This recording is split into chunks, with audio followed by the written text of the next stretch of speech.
The Two Frogs, adapted from an Aesop fable. Two small frogs, one green and one brown, lived together in a small pond. Through the hot summer, the pond began to shrink. When the water had dried up, the two frogs decided to seek another home. As they hopped down the road, they came by a large puddle. "Here!" the green frog exclaimed. "This puddle will be big enough to swim and play. Let's make this our new home." The brown frog said, "We should think about the consequences before we do anything." "Please," the green frog whined. "My legs are tired of all the hopping." "Yes, but think how tired you will be to have to move again in a few days when this puddle dries up," the brown frog wisely said. "And the days are getting hotter than they are now."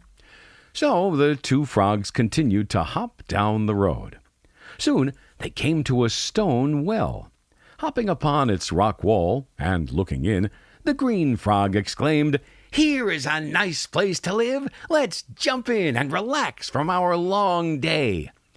But the brown frog did not share in the excitement. "We should think about the consequences before we do anything. See, these walls are higher than the water, and once we jump in, we have no way out. And if the water should ever dry up, or there is not enough food, we have no way to seek a new home." So the two frogs hopped down and continued on their journey. By and by they came to a pond.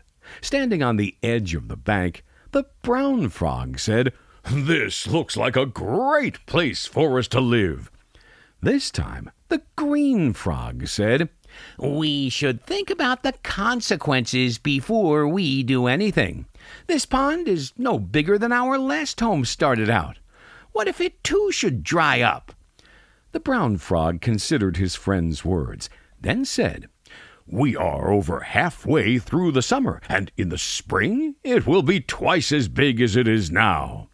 Then the green frog looked down into the water. "These banks are like walls. If we jump in, how will we get out?"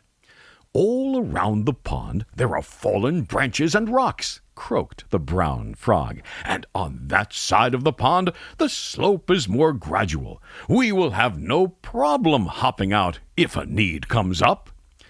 Being sure it was safe, both the green and the brown frog happily hopped in and swam peacefully in the refreshing, cool water.